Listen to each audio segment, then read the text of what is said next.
RBSC education academy में आप सभी का स्वागत है। आज का जो हमारा टॉपिक है वह है भाषा। बहुत ही सरल रूप में समझाया गया है, ध्यानपूर्वक पढ़िएगा। मानव के रूप में हम लोग एक दूसरे के साथ जो व्यवहार करते हैं, उस व्यवहार में शारीरिक अंगों के हाव भाव, इशारे, संकेत आदि अपने आप में एक भाषा होती है, जिसके द्वारा कोई भी व्यक्ति किसी को भी समझाने का प्रयास करता है।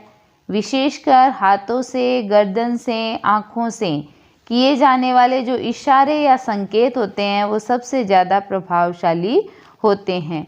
यानी हम अपने भावों को एक दूसरे को किसी भी प्रकार से समझा सकते हैं, और वही क्या है, भाषा है। भाषा केवल मनुष्य की ही नहीं होती, बल्कि अन्य प्राणियों में भी पाई जाने वाली विशेषता होती है, और सभी प्राणी अपनी अपनी भाषा से अपने व्यवहार को पूरा करते हैं। तुलसीदास जी ने रामचरितमानस में लिखा है, खग जाने हूँ खग ही की भाषा, कि खग ही खग की भाषा जानता है। परंतु वर्तमान समय में आधुनिक विचार को एवं विद्वानों का मानना है कि भाषा वह होती है जिसमें ध्वनि पाई जाती है। यह विचारों के प्रकटीकरण में सहयोग करती है। यानी हम अपने भावों और विचारों को जिसके माध्यम से अभिव्यक्त करते हैं वह भाषा है। प्लेटो ने क्या कहा है भाषा के बारे में? प्लेटो ने कहा है, विचार हमारी आत्मा की मूक बातचीत है। जब से ओठों से बाहर निकलकर ध्वन्यात्मक रूप ले लेते हैं तो इसे ही भाषा कहते हैं। फिर है स्वीट महोदय के अनुसार, भाषा विचारों की अभिव्यक्ति का माध्यम है। यानी स्वीट जो है उन्होंने कहा भाषा विचारों की अभिव्यक्ति का माध्यम है। सुमित्रानंदन पंत के अनुसार, जो एक सुकुमार कवि है, उन्होंने लिखा है, भाषा एक प्रकार से विचारों के नादमय तंत्र, ध्वन्यात्मक स्वरूप एवं हृदय तंत्र की झंकार है, जिससे विचारों का आदान प्रदान होता है। इसके बाद में है भाषा की विशेषताएं, कि भाषा की विशेषताएं क्या हैं। भाषा सदैव अर्जित होती है, भाषा गतिशील होती है, भाषा परिवर्तनशील होती है, भाषा समन्वयकारी होती है, यानी दूसरी भाषा के साथ उसका तालमेल होता है। भाषा वातावरण की उपज है, भाषा सामाजिक उपागम है, भाषा व्यवहार का संसाधन है, भाषा अभिव्यक्ति का माध्यम है, भाषा ध्वनियों का संकलन है, और भाषा आत्मा के विचारों की अभिव्यक्ति है। इस प्रकार ये जो 10 विशेषताएं हैं ये भाषा की है। इसके बाद में है भाषा मनोविज्ञान। तो भाषा मनोविज्ञान के अंतर्गत देखिए, एक बालक में भाषा किस प्रकार से विकसित होती है उसे भाषा मनोविज्ञान कहा जाता है। और भाषा मनोविज्ञान के 3 सोपान है, जिज्ञासा, अनुकरण, अभ्यास। जिज्ञासा क्या है आपको पता है, जानने की इच्छा है। अनुकरण क्या है, किसी को देखकर सीखना है। और अभ्यास क्या है, प्रयास करना है। तो इसमें देखिए, सर्वप्रथम हम जिज्ञासा की बात करते हैं सोपान में, कि एक बालक जिस परिवार या वातावरण में जन्म लेता है वह उसी परिवार या वातावरण के लोगों के द्वारा बातचीत के आधार पर होने वाले व्यवहार को देखता है, तो उसमें ऐसा ही करने की जिज्ञासा उत्पन्न होती है, और उस जिज्ञासा के वशीभूत होकर के वह भी उसी प्रकार की ध्वनि प्रकट करने का प्रयास करता है। उसके बाद में है अनुकरण। इसमें देखिए, जब एक शिक्षक की भांति परिजन उस बालक को किसी ध्वनि के सहज उच्चारण सुनाते हैं तो वह बालक सीखने वाले की भांति उनका अनुसरण करते हुए उसी प्रकार का उच्चारण करने का प्रयास करता है। इस अनुकरण से उसमें शब्दों का बोलना पैदा हो जाता है। फिर है अभ्यास।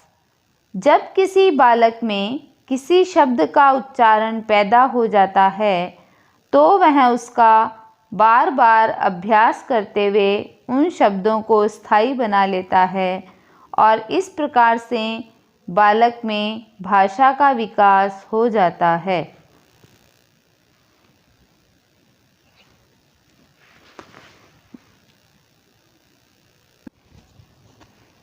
भाषा के रूप।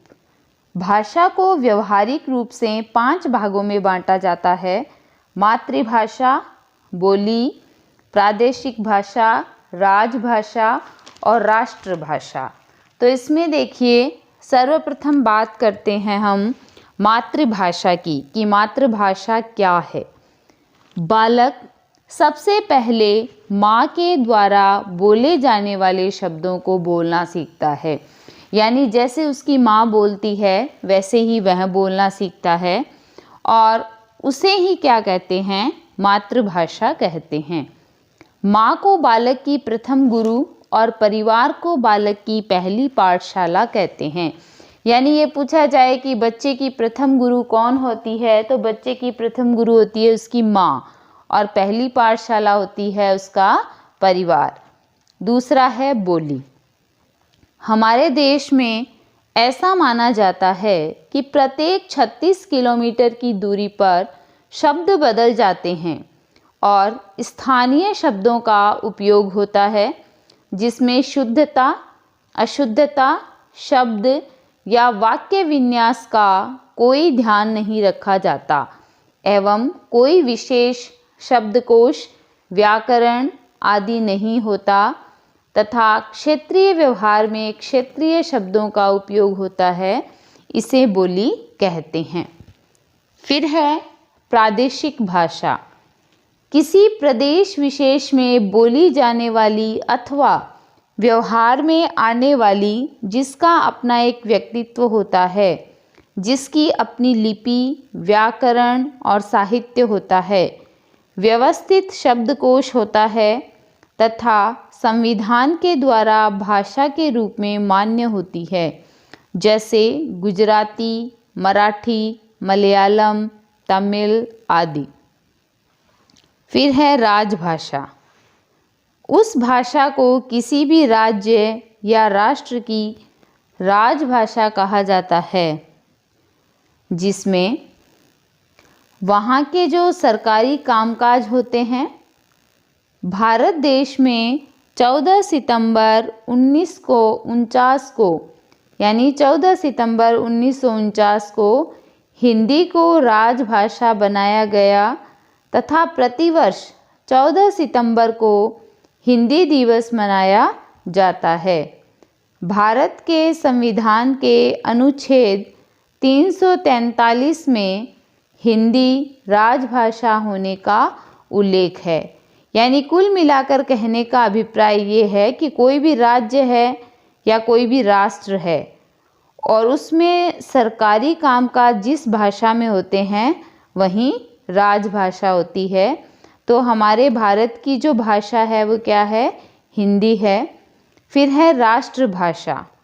किसी भी राष्ट्र की राष्ट्रभाषा का गौरव उस भाषा को प्राप्त हो सकता है जिसको बोलने वाले लोग कुल जनसंख्या के 2/3 तथा समझने वाले लोग 3/4 होते हैं। तो भारत में ऐसी कोई भाषा नहीं है। एक याद रखने योग्य ये है कि NCF 2005 के द्वारा त्रिभाषा सूत्र से ऐसी उम्मीद लगाई जा सकती है कि आने वाले कुछ वर्षों के बाद हिंदी इसका दर्जा जो है वो प्राप्त कर सकती है। तो आज हमने पढ़ा भाषा किसे कहते हैं, उसकी विशेषताएं, उसकी परिभाषाएं, भाषा मनोविज्ञान और भाषा के रूप। तो आप सभी ध्यानपूर्वक पढ़िएगा और आप सभी मेरे चैनल को लाइक, शेयर और सब्सक्राइब करें। बेल आइकन दबाना ना भूलें। कल हम अपने नए वीडियो के साथ फिर आपके समक्ष उपस्थित होंगे। धन्यवाद।